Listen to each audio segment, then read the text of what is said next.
2, 1. Let's go. Hello, everybody. Welcome to Generation Women. Hello, homebods at home watching this on the live stream. Are you comfortable in your bed? I hope you are not doing anything under the covers. Or if you are, please make sure that you have the camera off. Oh dear. So many disasters. So many disasters. Look at you all out there. Hello. I haven't seen this many people in one room together for a very, very long time. Congratulations on making it out. What a community. Give yourselves a round of applause. Oh, thank you. I haven't been here for a couple of months. So many strong women in the room. I see you all. Strong, strong women. What is the collective noun for strong women, do you think? Is it a force of strong women? Any suggestions from the audience? Shout them out. A muscle? A what?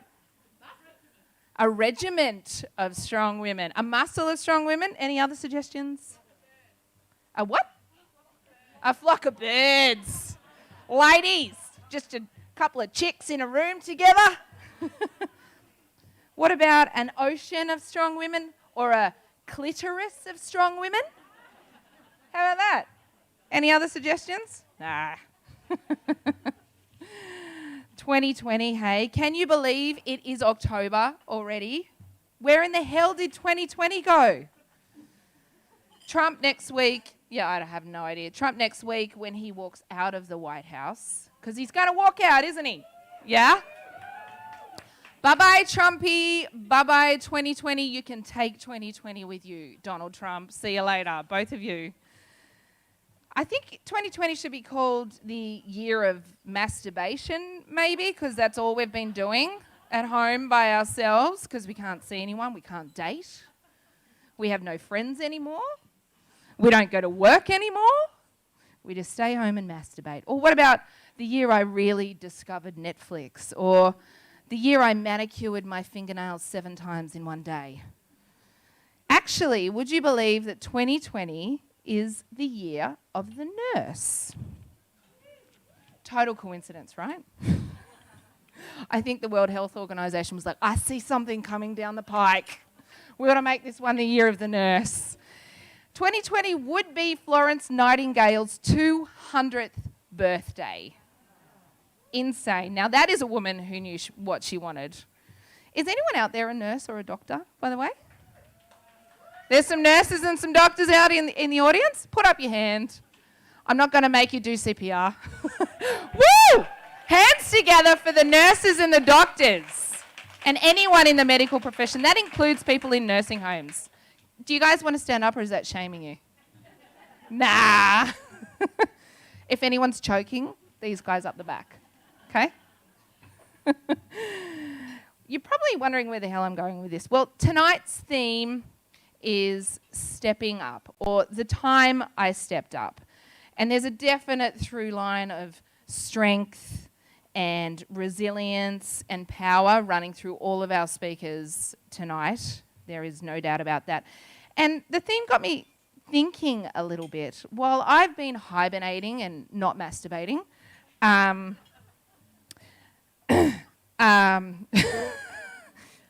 kid you not, stepping down and pretending that the world wasn't collapsing around me, the medical profession really stepped the hell up, all of them. And I just wanted to take this opportunity to say thank you very much, everybody in the medical profession. So I know we all put our hands together, but maybe just another little cheer.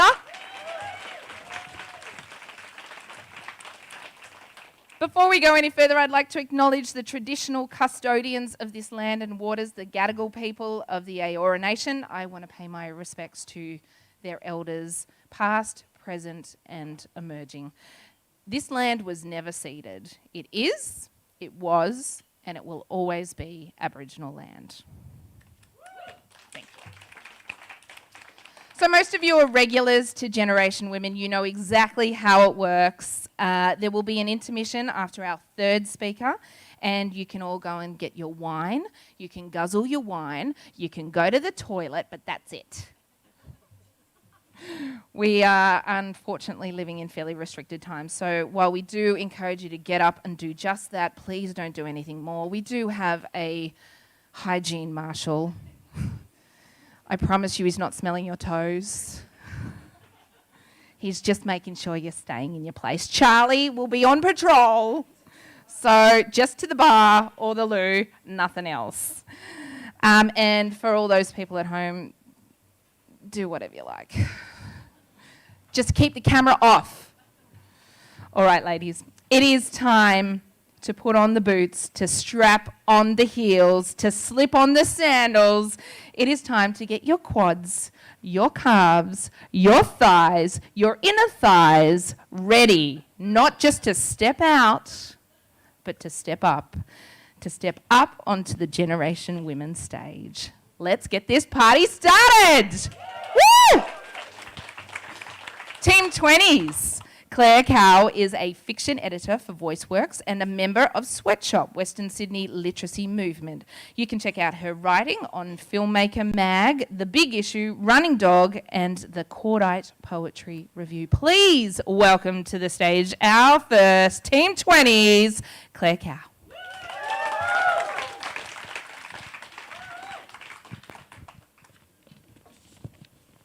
Thanks for coming, everyone.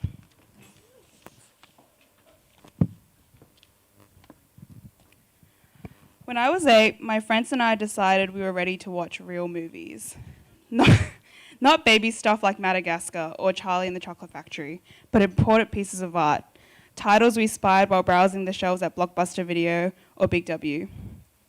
A DVD was for adults if the cover was sleek, high contrast, and a little frightening. Unfaithful with his tangled bodies, or Hellboy with his inferno of red oiled up muscles. The only issue was access. We looked younger than we were, so renting in person was out of the question. We struggled to load things up on our dial-up internet at home. Once, we were halfway through Googling The Ring death scene on the school computers before being caught by Mrs. Norman. The next day, YouTube was blocked on all the general labs. You're our only chance, my friends told me. I felt a powerful bolt of panic. I never enjoyed holding the hopes of others, especially when they glowed with such optimism, trusted me so fully. But they were right. I was the only chance. I had an uncle called Tony in his 20s, a total film fanatic who I visited every weekend. We spent all our time playing Crash Bandicoot and gorging on bowls of chili noodles that my grandma hand-pulled. Beneath his cubic telly was an easily accessible DVD collection. These DVDs were now fabled because I loved boasting about how vast the choices were and how Tony let me borrow some of the M-rated ones. I've seen Twister, The Mummy, and they aren't even scary, I told everyone in my class, which in hindsight was a very brazen tempting of fate. My friends were eager to hear about this subterranean cavern of sophistication. They wanted to experience a true test of bravery, something M15 rated, or at least, or even R18. People were counting on me, so there was nothing left to do. I stepped up. On Saturday, when Tony was taking a leak, I scurried beneath the TV, nervously biting at the skin around my fingers. I grabbed the DVDs with the highest rating. One was Final Destination 2. The other had an X rating. I'd never seen anything X-rated before. I took a look at the sleek cover. It sported a woman with sea-frizzed, bleached hair and very pink skin.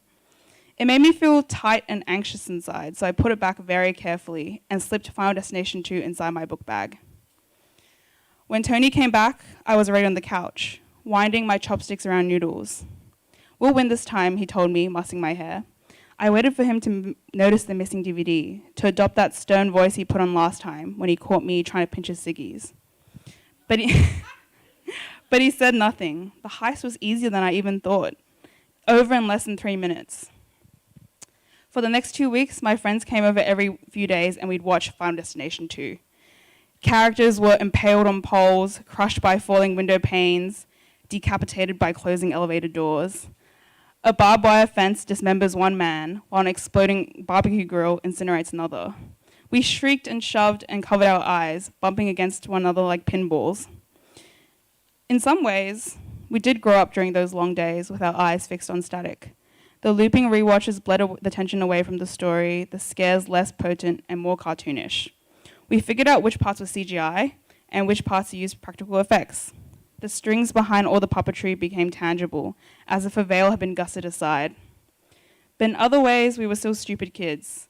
We giggled every time the hot police officer leant closer to the main character, Kimberly. We gasped every time their hands touched. The whole time, I felt a deep, roiling unease. Any second now, I thought my uncle would call our landline, call me a thief, and demand I bring his stolen property back, or else he would send me to jail. He might even ban me from his video games, his vampire movies, and my grandma's noodles, my favorite. How could I have done something so impulsive, betrayed his trust for a movie that wasn't even that scary, intelligent, or particularly life-changing? And there was another reason the act discomforted me. Even after my friends went home and everyone was in bed, I would take out Dad's portable DVD player and watch the whole thing again. I was never afraid, even alone in the dark, because I knew Kimberly would make it out okay. She's the only protagonist in the entire Final Destination franchise to survive, partly because she's psychic and partly because she's brave enough to cheat the curse. She drives her car into the lake before being revived by a defibrillator. Having fulfilled the condition of death, she can now live a new life. I obsessed over the way AJ Cook played the character, jittery and wide-eyed, but also determined, decisive, radiant. The last thing I saw before I fell asleep was Kimberly's dark, wet hair against a hospital pillow, the electric blue of her parka and her eyes. I thought about how I would probably repeat the same ritual the following night, and the night after, until someone took me aside and told me I was doing something very wrong. I told the story again years later on my first ever date with a girl. She took it in for a moment before saying, "So you're telling me you realized you were queer because of Final Destination?" Yes, I said to her. I think that was the first real time I thought about it. We walked home when people were just beginning to stumble out of bars, out into the rain-slicked street, the streetlights elongating our shadows. My chest was tight as it was when I flicked through my uncle's DVDs and tucked Final Destination 2 in my bag. But I took her hand anyway. Tony never did call about his missing DVD, and I hope he wouldn't that night either. Thank you, everyone.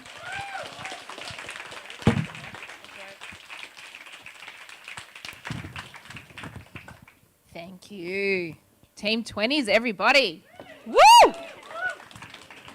Now comes the awkward part while I have to do this sanitizing thing. It's like putting a condom on while you're cooking. Doesn't really work, does it? Good image, hey? Many years of practice. I'm a professional, can you see me? Yeah. All right, that's done. Team 30s. What an introduction. Annabelle Chauncey, OAM in Team 30s. Whoa. Is a dynamic leader and a social entrepreneur. She founded the multinational NGO School for Life Foundation at the ripe old age of 21.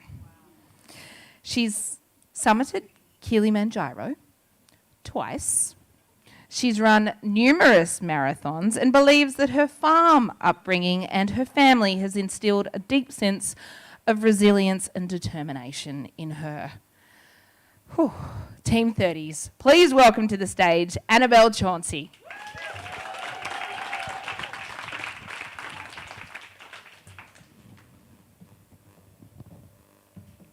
Good evening, everybody. I do sound way better on paper. It's really nice to be here tonight, and thank you so much for the opportunity. I thought I'd share a little bit of a story with you this evening. So it's a boiling hot day, and I'm sitting on the floor of a mud hut. Very little ventilation. I've got 50 kids around me. They don't have shoes on their feet. They don't have pens, pencils, desks. I'm 12,500 kilometres away from home in a tiny little landlocked country called Uganda in the east of Africa. And I'm sitting there thinking to myself, these kids have walked between 5 and 10 kilometres just to get to this mud hut that they call school. And I looked at their faces and all I could see were these huge smiles. And their smiles could melt the hardest of hearts because they had true joy. And I remember thinking to myself, you know what? I looked at the tiny skerrick of chalk in my hand, the scratched out blackboard that I had to use as a teaching aid. And I thought to myself, where you're born can have such a huge impact on the life and opportunities that you're going to have. I could have been born into a country like Uganda, but I wasn't. I was born into Australia where I didn't have to want for an education. And yet we have no real choice about where we're born. Life is really but a lotto. I thought to myself, you know what, I'm one person. Can one person really make a difference? Is there anything meaningful that I can do here? Do I step up here? Or do I go back home to the comfortable, comparatively easy life that I have in Australia, leaving behind this life-changing experience? I believe that education is a profoundly impactful gift. It's a gift that keeps on giving. In fact, it's a gift that changes everything for so many people. And there and then I made a decision to step up and to do something very small to change the lives of some children. I made a commitment to roll up my sleeves, to go back and to build some schools, and to provide quality education to some of the most vulnerable children living in rural areas of Uganda.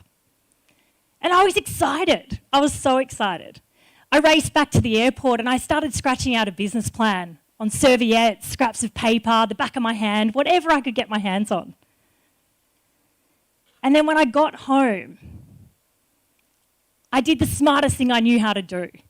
I surrounded myself with people who were far smarter than I'll ever be. Groups of people who'd become mentors, advisors, counsel, support, who'd stop me from falling on my face and making mistakes.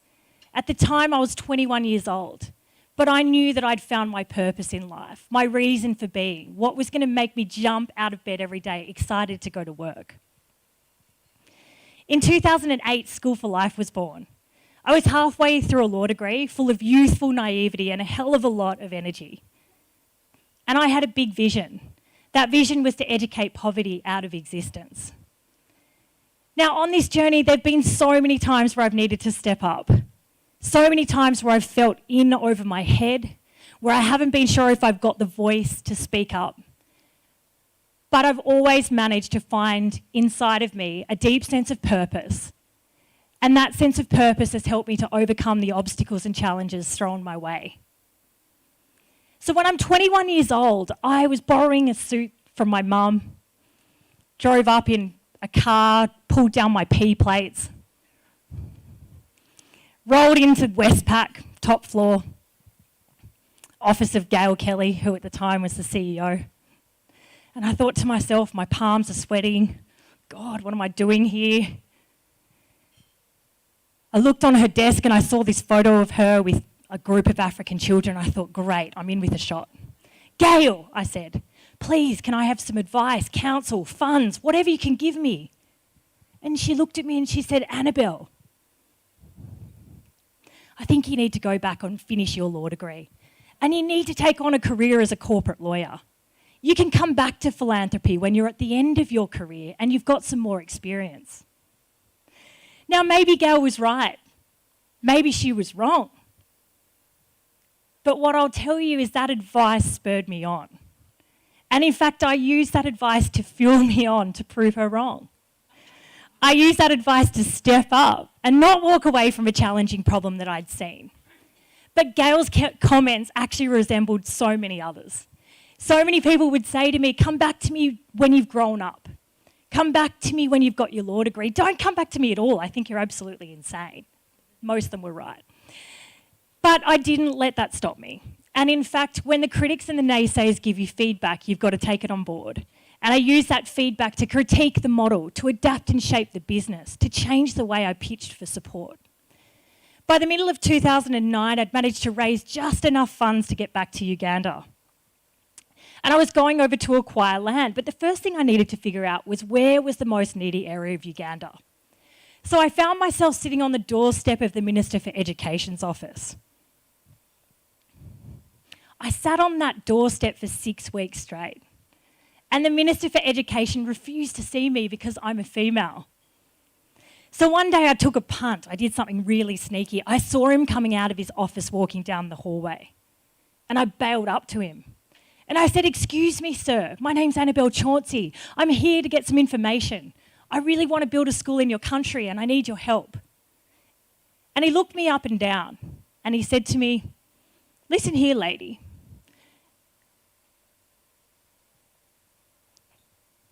Your place isn't in business. Your place is in the home." So I stabbed him. No, I'm just kidding. I didn't stab him. I wanted to stab him, but I didn't. I think I just wore him down eventually. I kept turning up over and over again. The war of attrition is a good one, if anybody needs that tactic. And eventually I got the information that I needed to go and find the most vulnerable areas in Uganda.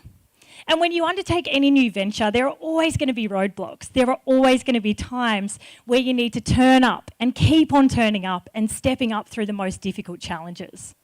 I'd go on to acquire land to build a school from hand that was hand dug with bricks that were pressed on site, to have cultural and communication barriers with teams of Ugandans overseas, not knowing exactly what I was doing. But 12 years later, we've got 3 schools. We're employing 120 people, 100 of those who are over in Uganda. We're educating 1,025 students and providing access to clean water, nutritious meals, healthcare, vocational training, and most importantly, we are transforming the lives and futures of thousands of people every single day. A life well lived is a life where we don't accept the status quo, where we step up and we challenge the way things are. And we use what we have to positively change the lives of other people and the world. There have been so many times where I've needed to step up, where I've been terrified, where I felt that I didn't have a voice, but I've had to find the inner grit and determination to keep on putting one foot in front of the other, to find that deep strength that lies inside of all of us, to dig in and find a positive mindset to overcome the hurdles and obstacles that have been thrown my way. As women, we face so many hurdles and obstacles, more than most men do. But I believe that each and every one of us has been born with an inner resilience that enables us to succeed. And it's in stepping up and taking on the hard stuff that we grow and learn. Thank you so much.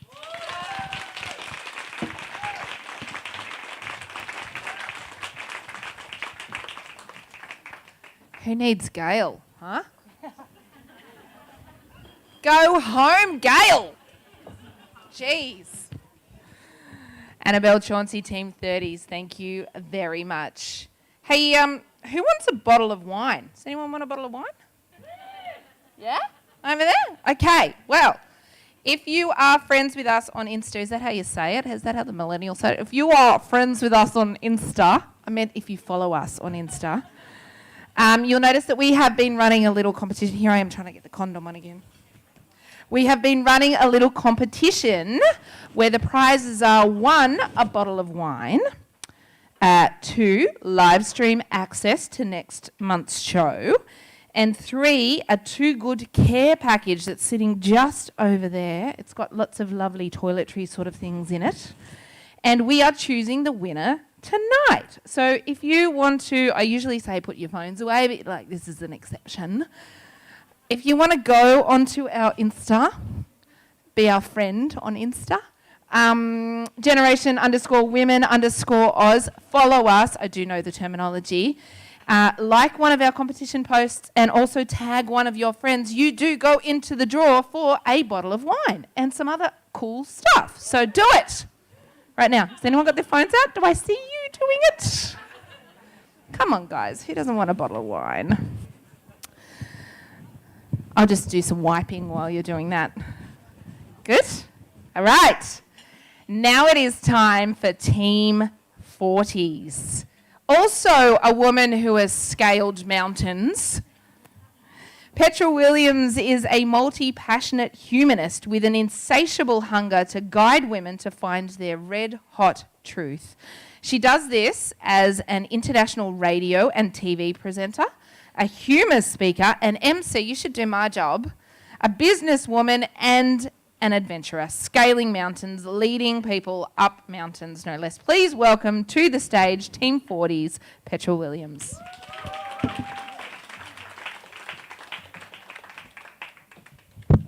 Hi.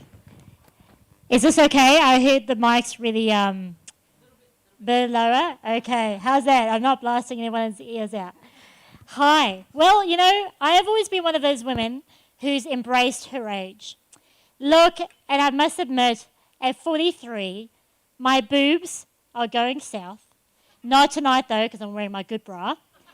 Sometimes I cannot tell the difference between my bum and my upper thigh. And just the other day, I was looking in the mirror and discovered this. Now, Jen, 20 and 30 is looking at me going, oh my God, that's so gross. It will happen to you. But other than that, I generally love the wisdom that comes with age. But to be honest, like many of you, I have fumbled through life just trying to figure out what the fuck is going on, right? I have lived in 5 countries. I've traveled to 20 plus. I've had 9 careers, 2 businesses, lived in 37 houses, and hosted, right? A talk show, a cooking show, and a podcast, and I still don't know what I want to do with my life. You know? And I jumped out of a helicopter over the Swiss Alps, right? I led a blind man through the Himalayan mountains to Mount Everest, and what was the other thing I did? Oh, yes, that's right. I rode a motorbike through Vietnam. But can you believe that I find it difficult to ask for what I want? Isn't that crazy? And sometimes I walk past the mirror and I'm like, hey, how you doing? Call me. And sometimes I walk past the mirror and go, ah! What's my mother doing there? But you know, in my 40s, right, something happened in my 40s. It's like those bastard sandflies that eat at your ankles, right? I got this gnawing feeling that I wasn't living up to my full potential, right? And I would love to tell you that when I feel this gnawing feeling, that I'm the kind of person that goes, ooh, what's that about? Let me explore that. Like beautiful Annabelle would have done something like that, right? But no, I'm not that person. I'm like gnawing feeling, what can I do to suppress that shit, all right? I don't want to face that, right? So it got so bad that I was stuffing like chocolate bars down my throat, even though my stomach felt like it was going to explode. I drank 4 glasses of wine in 45 minutes, trying to con my body that I actually only drank 2, right? Because, you know, what does the body know, right? And, well, I was going to say I overindulged in sex, but the husband's watching this live video, so I don't want him to get funny ideas, right? So, you know, no, Doug, it's not happening tonight. So, but you know, no matter what I did, I could not get rid of this gnawing feeling. So eventually I invested in a life coach with the full intention of not going there, right? No childhood trauma shit, right? And so we went along and I discovered that this funky, awesome, quirky self that I had suppressed for so many years was ready to explode, but I was like, no way, girlfriend. And I took out bazookas and handguns and grenades, and I was like, you fucking staying where you belong, right? And so, of course, that didn't work. And so, eventually, I put on my big girl panties, right? And which are really my everyday panties. Look, I'm in my 40s, right? And so I said to the life coach, all right, come on, chick, what do I need to do to show up in this world as my true self, okay? And then she said that word, and God, it makes me feel sick. Ugh. She said, Petra, you have to be vulnerable. What? vulnerable. Oh, give me a break. Like my ancestors burnt their bras so I could be a fierce feminine woman, okay? Vulnerable is for those Byron Bay weirdos that hug you for way too long. It is not normal. I want to punch them in the vagina and run away, okay? Like seriously, vulnerable. Give me a break, right? But eventually, when I stopped throwing my toys at the cart, I sat down and went, okay, babe, like, what does vulnerable mean to you, right? And I discovered, like, vulnerability is like vomiting, right? It is, right? It's like purging. It's purging all the lies and the systemic programming and the unrealistic expectations and the identities and the personalities that keep us playing small and that keep us from showing up as our true self. And of course, I decided to delve deeper into vulnerability and research vulnerability, which is another great distraction tactic because I'd rather research it than actually do it. But and what I found is that it goes so much deeper than just being myself, right? And what I found was that we live in a society that has demonized the feminine, right? And we are not, they say to you, the buzzwords are, oh, be vulnerable, be authentic, show up as your vulnerable, authentic self. But really, come with an open heart and you're too emotional. Celebrate yourself, you're narcissistic. Yeah, right? Care for the environment, you weirdo hippie. Speak up for women's rights, you're some lesbian feminist that needs to get laid, right? That's what it is, isn't it? Right? And even the term vulnerable suggests that being feminine and showing up as our true self is a dangerous thing to do. And so, one thing I've realized practicing vulnerability is that it is necessary to be authentic and to connect with others because it helps me truly belong to me. And what that means is that it doesn't mean I need to change who I am. It means that I need to be more of who I am. So I have no fucking idea how to do vulnerability. All right? I just don't know, right? But I've chosen my 40s to figure it out. So if this stupid lectern, what's it called? A lectern. If this lectern wasn't in my way, I would step up in front of you. I'm stepping up in front of you. And I'm going to vomit vulnerability all over you. You might want to move. And I'm going to introduce myself again to you. Hi, my name is Petra. I have a gift to speak to inspire, and I want to inspire millions of women to live their truth. But I'm so scared that I'll waste that gift because I choose to hide and not be seen. I need your help to speak to amazing women like you, but I'm scared if I ask for help that you'll judge me and undermine my value. And even though I look like I'm fiercely independent, I crave to be part of a sisterhood because so often I feel very, very lonely. And even though I'm growing my eyebrows back, and I tell myself, I don't care that you look at me and my eyebrows and go, good God, woman, do you groom yourself? I do care, and I care a lot. So tonight, I want to thank you for seeing me, because I see you. Thank you.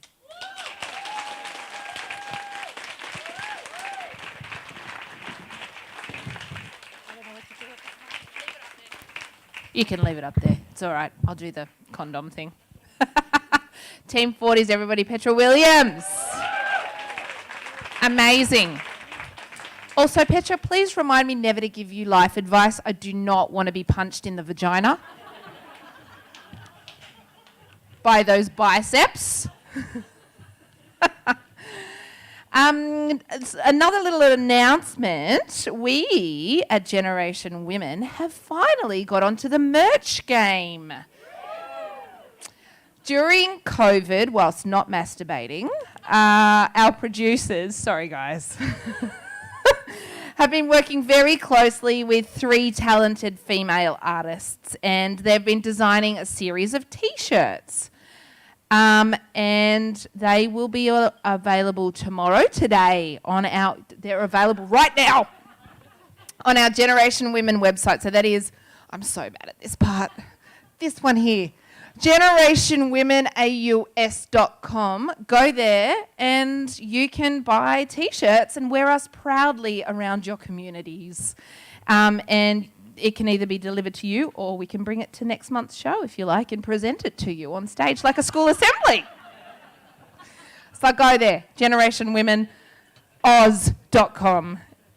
It is time for our intermission. It's that time of the evening. Online audience, you can go to your minibar and take Weezer in your bathroom, whatever you like. We'll get started again in 20 minutes. Everybody else, please, bar, loo, out the back is open for smoking. Otherwise, stick your bums down in the seats. We will see you in 20 minutes.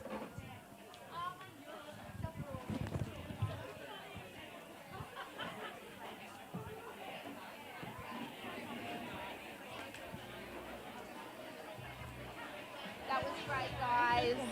It was awesome. It was totally on point. Stepping up, mate. Stepping up. It was so awesome. Oh, yeah.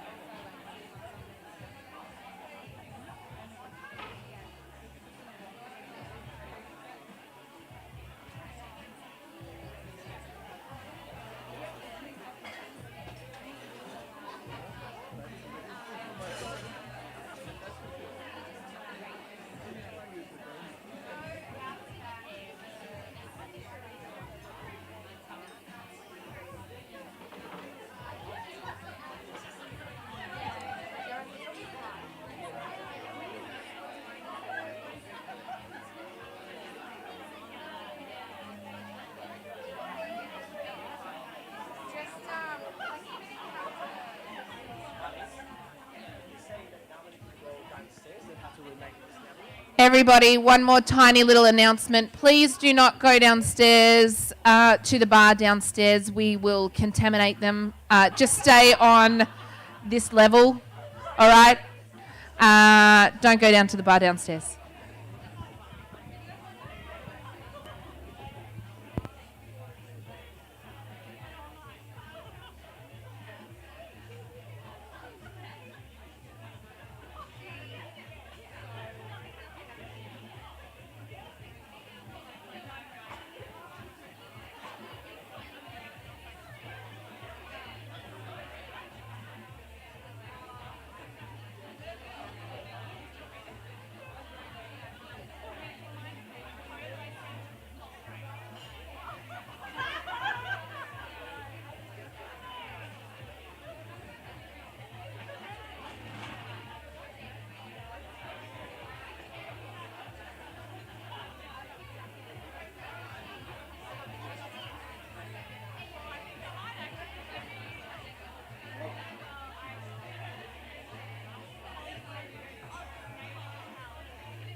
I mean, yeah, it'll be good publicity, won't it?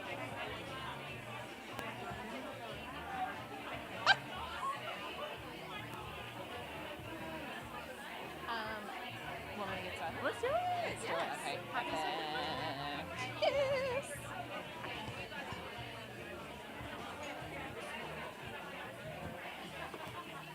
Generation Women. Hello, everybody. Generation Women. Here we are, here we are, here we are. Timothy, turn the music down. Hello, welcome back to the second half. And for our special live streamers at home, can we please once again count in the live stream, starting with a 5, 4, 3, 2, 1. Woo! Welcome back to the second half of Generation Women tonight. Before we get into the rest of the evening, our winner, the bottle of wine, the Too Good Co. special pack, and also it's totally you. And also the free live stream ticket to next month's events. The winner is, drum roll! It is Handel Kiplodocus. Oh, she's here! Hello!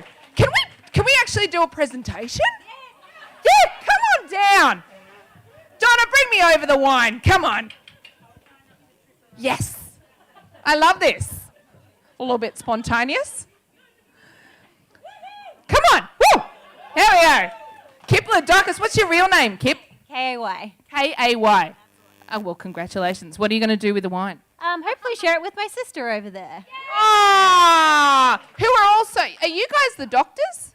No. Okay. Oh, well, sorry. No, you're not going to save the world. Anyway, behind you, congratulations and thank you very much. Woo! Another little tiny announcement for all you boozers out there. Happy hour ends in 20 minutes at 8 p.m. So if you want to catch hold of the cheap drinks, please get to the bar before 8 o'clock. Otherwise, you'll be paying more. 2 for the price of 1. All right. So tonight's theme is the time I stepped up. The time I wrestled a metaphorical or a literal alligator. I did a bit of Jane Fonda, or I set up a global NGO. It's for all of us. Team 50s. Hey, there she is. Hello. Carol Muller is a self-taught software engineer who has spent the last 20 years or more in software development. Wasn't software 20 years ago? She's been mentoring and also doing sales in that time. She's a board member of the Trans Pride Australia, the largest social and support group for trans and gender diverse people and their loved ones in Australia. Please welcome to the stage Team 50's Carol Muller.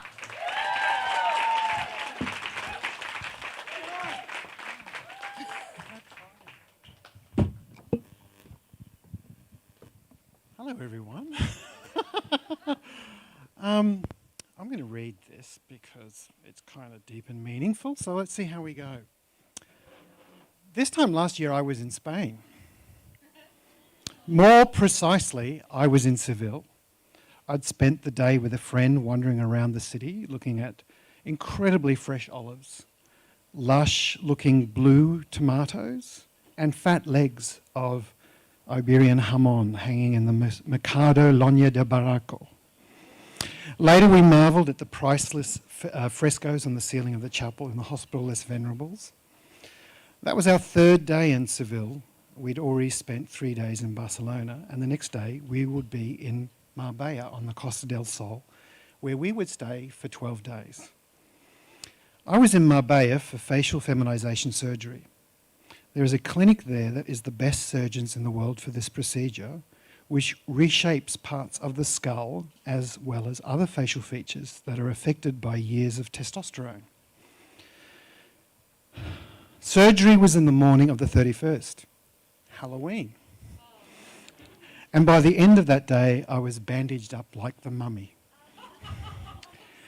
The team of surgeons reconstructed my brow, adjusted the shape of my eye sockets for a more feminine appearance, and they also feminized my nose. 2 days later, I was back in our Airbnb. Thankfully, the bruising and pain were both minimal. We got to a daily routine of walks, morning and afternoon, and that very first morning out was one of the great tests of my own ego. I stepped out with a scarf tied over my head to protect the large incision across the back of it, wore large sunglasses to cover the tape and stitches on my eyelids, although that didn't do much to hide that my nose was also taped up. Thanks to the beautiful weather all year round, Marbella is a popular tourist destination for Europeans. It's also a major destination for medical tourism. In addition to plastic surgery, dental clinics fight with Irish pubs for the attention of British holidaymakers. And by the next day, the big sunglasses were discarded, as I realised the locals had seen it all before. I woke in the middle of the fourth night post-surgery to go to the loo. And I sat there looking at myself in the bathroom mirror. And what I saw was frightful. My nose and my eyelids were stitched and taped up, and there was all that swelling and bruising. It was then that I was hit with the most incredible wave of panic. I had been warned that there may be depression post-surgery, but I just wasn't prepared for this. I suddenly drew a deep breath and was now completely wide awake. My head started spinning and I began to sweat. This was that sudden kind of dreadful panic I would imagine that you might feel moments before a head-on collision. Countless thoughts rushed through my head. What have I done to myself? How much did I just spend? And was that expense going to be worth it? What if the scars don't heal properly? What if I look ridiculous afterwards? I'm so far away from home, like thousands of kilometres, and English wasn't even the first language. Have I just made the biggest mistake of my life? A lot of thought had gone into making the choice, into getting me to Spain with these particular surgeons, and I had considered the quote that they gave me for quite a long time. Yes, this would put a big hole in the bank account, but then there was the outcome. My reflection was a constant source of dysphoria that got worse over the time until I was certain that this was the only choice I had to make. That this would give me the confidence that eluded me once I'd started living full time. And in this moment of panic, that choice seemed very wrong. The outcome was so unclear. I had no certainty I'd look any more feminine, and I lost all confidence in my choice and in the future. The panic was very, very real. Here I was in this tiny bathroom at 2 a.m, and nothing felt as though it would be what I'd hoped for. Things started to feel both claustrophobic and catastrophic, and I realised I was about to freak out, while my friend slept very peacefully across the hallway. They are an incredible rock of support, and when they heard that I was going ahead with the surgery, they volunteered to come and help me with recovery. I knew that they would take a very calm, logical approach to help me through this. And I realised in that moment that it was up to me to deal with this myself. I forced myself to understand that my concerns were legitimate. Panic in the moment would not solve anything. And I decided to list what was important at that very moment. I'd done exactly what I wanted to do. I chose to come to Spain because these were the very best surgeons in the world. I'd been told by the clinic that the surgery was successful. The clinic had someone on call 24/7 if anything should go wrong while I was there. And my friend chose to come all this way to help. And if there was a problem, I knew that they would help. They would do their best. And with these thoughts, I forced myself to breathe slowly again, closed my eyes and calmed myself. Finding the wherewithal to coach yourself out of a situation where you feel as though you've lost control is difficult. Panic, real panic, can be hard to overcome. Thinking back to that moment, it felt as though I'd completely run out of oxygen and was struggling to breathe. Realising that was like giving myself mouth to mouth. Realising that I had to take control seems obvious, but in the moment it was difficult because everything seemed to have fallen apart. And that's it, short and sweet. Thank you, everyone.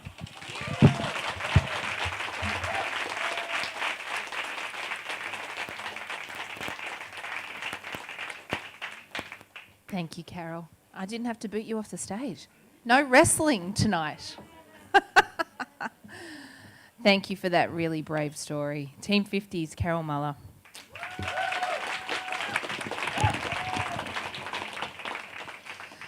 All right, ladies. Team 60's Sue Thomas.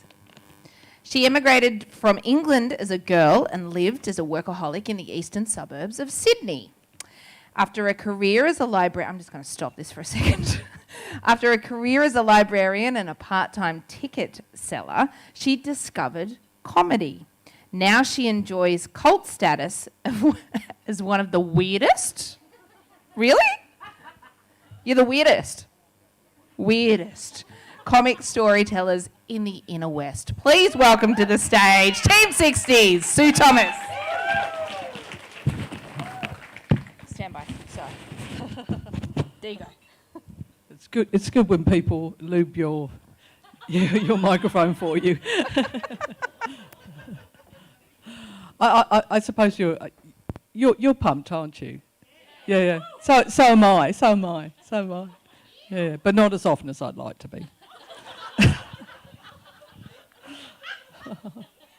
Yeah, this is not one of my fictional stories, which do tend to veer towards the blue, but it is autobiographical. Yes, it's called "How I Accidentally Stepped It Up, Running a Halfway House for Drug Addicts." So this is from my early 20s. Firstly, I have to say that it was very hard. It was a very hard story to write. I've never willingly stepped up for anything. I'm in no way courageous. I don't even have a tattoo. I have a lot of trouble making up my mind to say yes or no, and what's more, I lie like a tick. Yes, that's true. Ironically, that is true. Not because I'm evil. Facts are facts. Anyone will tell you that. I just lie as a defence mechanism when the chips are down, and I do it with a poker face. In high school in England in the early 70s, I was asked to be prefect because I was such a great role model, wasn't I? But I didn't want to do it. So I wrote a long essay about why I shouldn't be one. I wasn't responsible enough, I told them. But the real reason was I couldn't imagine myself looking up at some 6-foot-tall girl and saying, "No, you can't wear hoop earrings," or run in the corridor, and getting a very brusque reply. Who are they kidding? She was bigger than me. When I left home, my dishonesty got worse. I was ending a relationship with a guy called Alan who wanted me to have breast surgery because my breasts were too large. What the fuck? No, that was true. That is true. This is all pretty much true. I'm coming out. Of course, I didn't do that, but then I lied to him about what I said to the doctor. He punched me in the face and gave me a huge black eye. Yeah, and then he caused another lie, because to hide the fact that that my boyfriend was beating me up from my parents who lived down the road, I covered my face with pancake, and that fooled no one. least of all myself. While I was still with Alan, I met another guy called Kerry, who seemed a lot more laid back. That was another thing I lied about to Alan.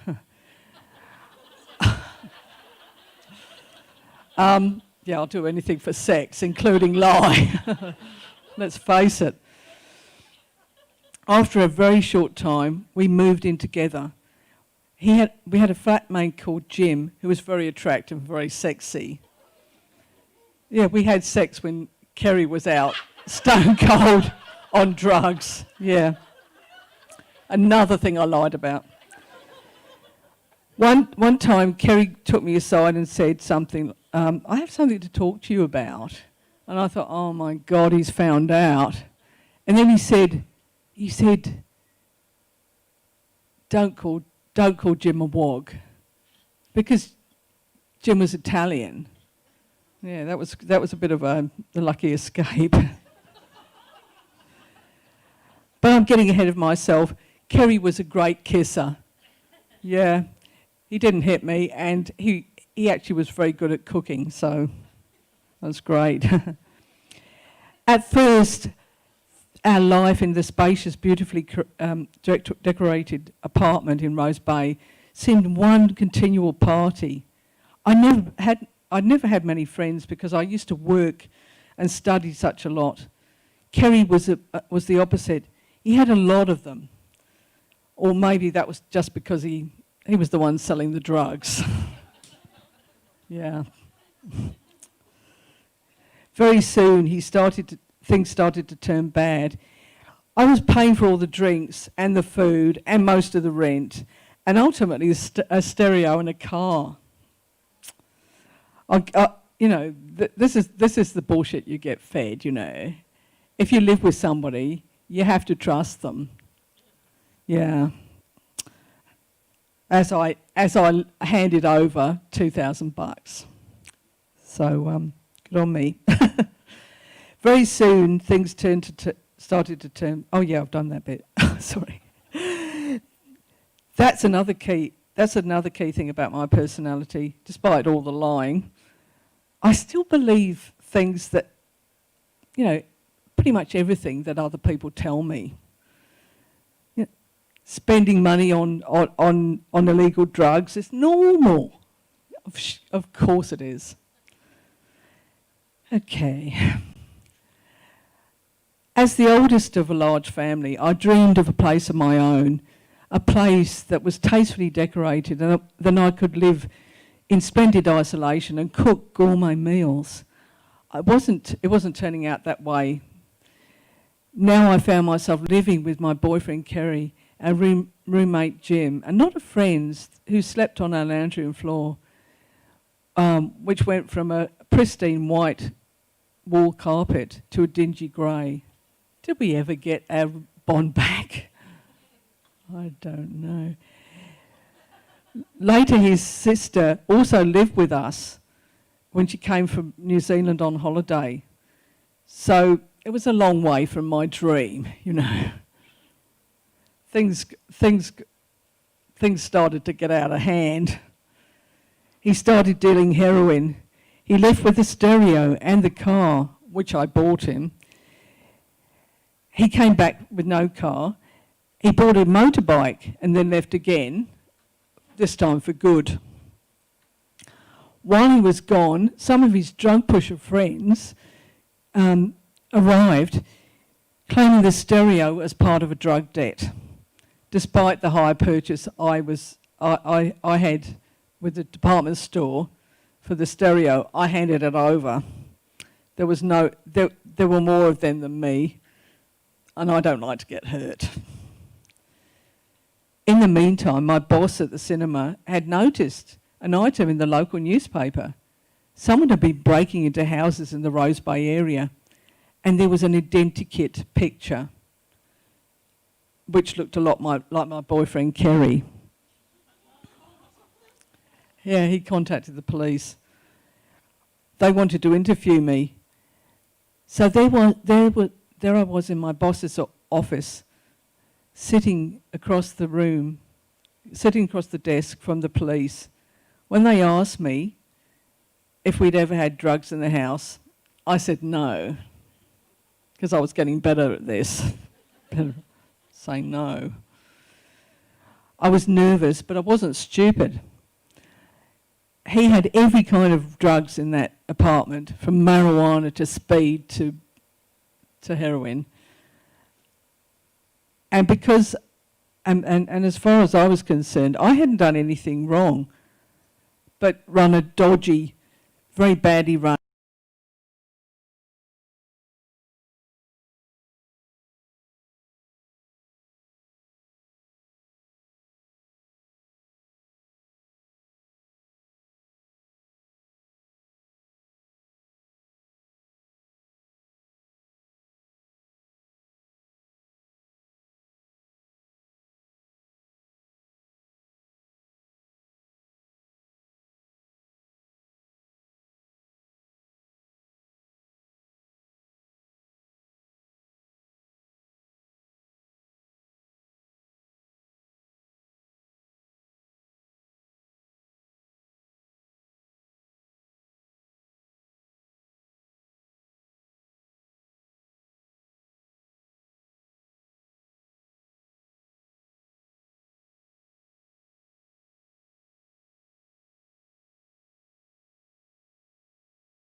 Microphone off. What am I doing? Live streamers, are you still out there?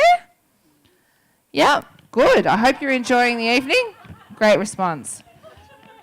You know it's possible that they're on the toilet right now watching this?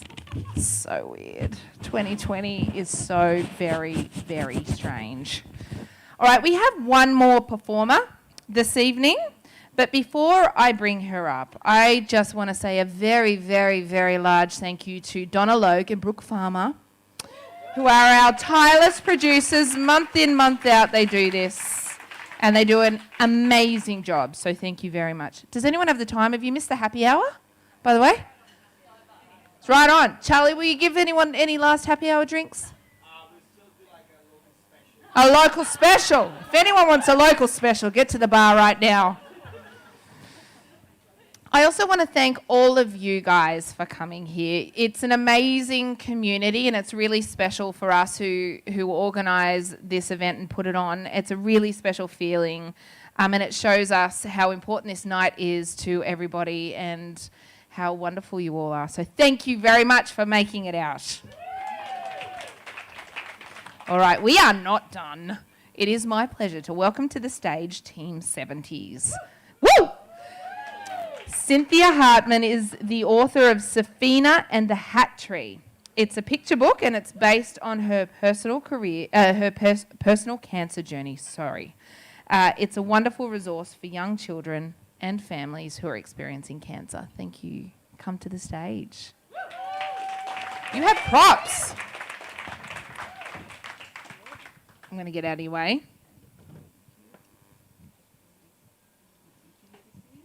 There we go, and I'll give you that. And I will take that with me.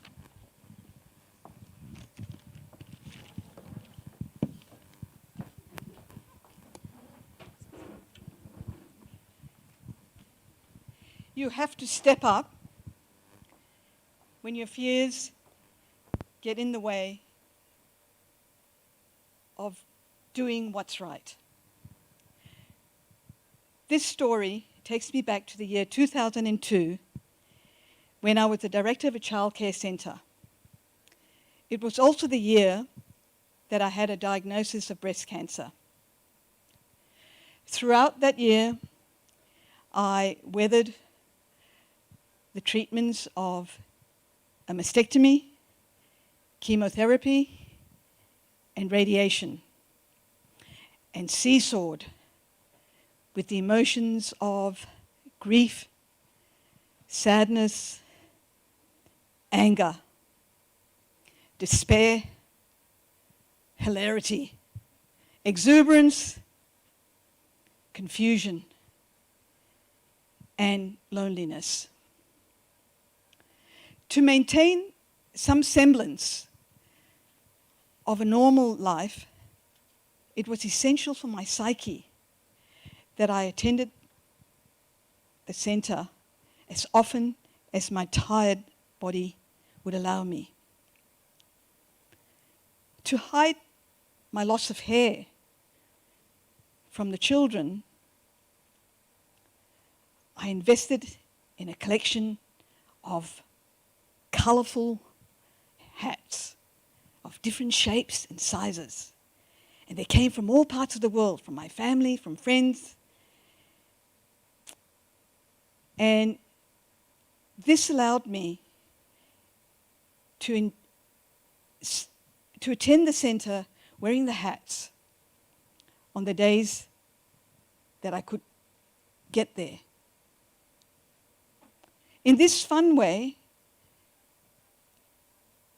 I was able to suppress my sadness and my grief. But on the other hand, it gave me a wonderful smokescreen to hide behind and not share that story with the children. The loss of hair for me was the most confronting of what cancer meant. It spoke of the harsh treatments on my body and on my body image. My hair defined me as a woman, female, and with my luscious black curls. I was connected to my Iraqi Jewish family, where most of the women had abundant heads of black curly hair. By concealing my hair loss from the children through the wearing of hats, something began gnawing at me. It was this issue. You see, as an early childhood educator, I passionately believe that it is a privilege and an honor to care for, to educate, and to love the children, whilst giving them the skills to navigate their world with creativity, curiosity, in harmony, with safety, and with honesty. This was what was missing. It was this commitment to the truth that was missing. I needed to be honest with the children. I needed to step up and be honest with the children about my story, about my cancer story. So I planned with a colleague of mine a lesson. It was a cold, wintry morning. It was in that room and with that group of children, without any hats, I showed them my bald head. You know, the memories of that morning are still so vivid for me. And the emotions strong. I feel the sadness. I can still feel frightened sharing this with them. And I can feel that gentle touch of my dear friend Belinda, my colleague, where she placed her hand on the back of my shoulder, urging me to go on with my story. And I share with you all now some reactions of some of the children. From Nelson, sitting on his chair at the back of the room. "You look like a chook without feathers." And he rocked so hard on that chair that he actually fell off his chair. And the children in that group laughed.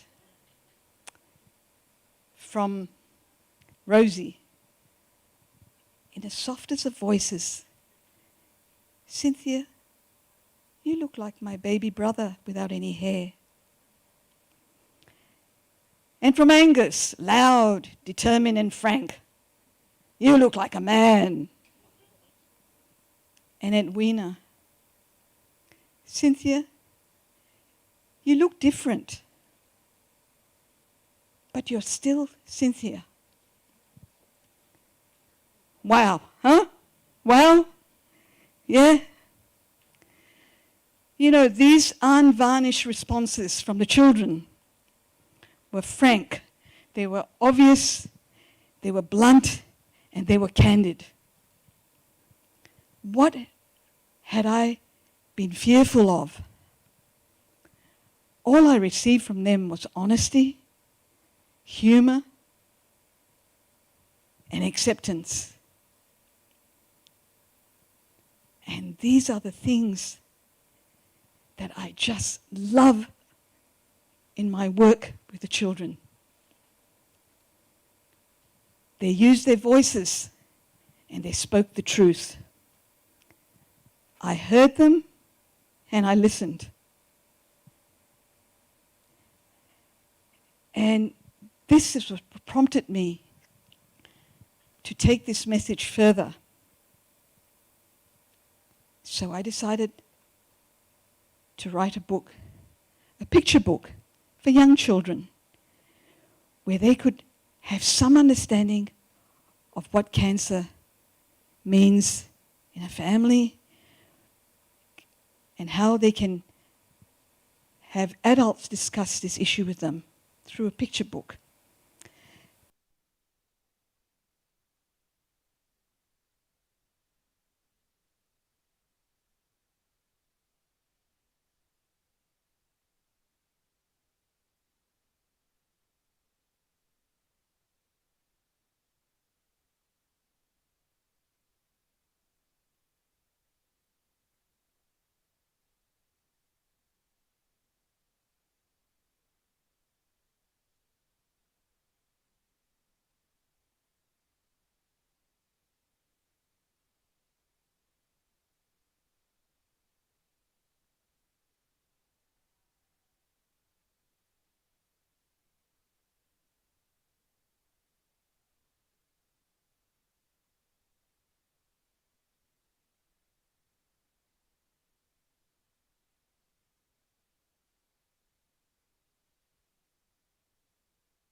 Can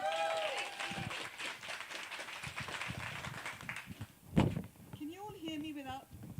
Probably not. I'll do this. I'll take it to the point where Safina has had chemotherapy. Safina has had chemotherapy, and suddenly her hair has disappeared. Just like that. She looked in the mirror. She laughed. She looked different, but she was still Safina. And she had a cold head now, and she needed to do something. She collected hats. Big hats, tall hats, small hats, woolly hats, frilly hats, silky hats. And she hung them on a tree in a pot at home. A few months after this, Safina went to see Dr. Jane, and Dr. Jane gave her great news. Woohoo! She said, Cynthia, your cancer cells have gone. Yes! Can you do that with me? Yes! Well, Safina ran to the hat tree. She had some surprises for the children. She was going to preschool. And on Monday morning, she went to preschool and she wore her rainbow hat. And she wore the rainbow hat and she sang with the children her favorite song. And because of COVID, I'm not going to sing too loud. I can sing a rainbow, sing a rainbow, sing a rainbow too. And the children gave her hugs, and she hugged them. She was so happy to be home. And on Tuesday, all the way from Denmark, from my beautiful daughter, she wore the Viking hat, and she sat on that magic carpet with the children, and she took them over the oceans and over the mountains and through the valleys. And they had such a lovely time exploring all these lands. And on Wednesday, Safina was so tired, she couldn't get to preschool. That's what chemotherapy does. You have your good days and your bad days. And she wore her droopy sunflower hat. And she sat and she stayed at home, and there was her beautiful dog, Reuben, her golden retriever, at the bottom of her feet, just licking her, urging her to feel better. And on Thursday, Safina wore her beautiful blue-winged dragonfly hat. And the wings were so large she could not get into the room of the preschool. And the children laughed. And on Friday, it was a beautiful, warm day. The sun was beating down. The wind was blowing. Safina ran with the children. She ran on that paddock without any hats. She could feel that breeze gently blowing on her new wisps of hair. Thank you.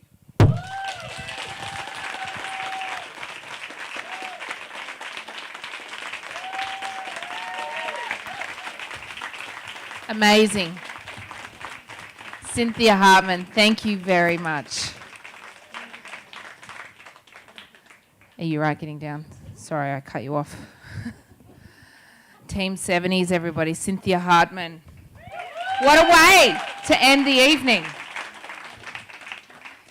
I just want to thank every single one of our storytellers who has stepped up well and truly this evening. Thank you very much for coming along and telling us your stories. Team 20s, Claire Cow, Annabelle Chauncey, Petra Williams, Carol Muller, Sue Thomas, and finally, Cynthia Hartman. Thank you very much. That concludes Generation Women for October. We will be back in November. Please check out our website or any of our friend handle social things, whatever they are, to find out exact dates and venues and all of that sort of stuff. And also, don't forget, you can buy merch. Please wear us on your boobs all the time. We want that, right? Go to the website, buy a T-shirt, wear us around, stroke us if you like. We don't mind. But thank you so much for turning out tonight. It's been a really great event, and we will see you next month. Bye. See you, live streamers.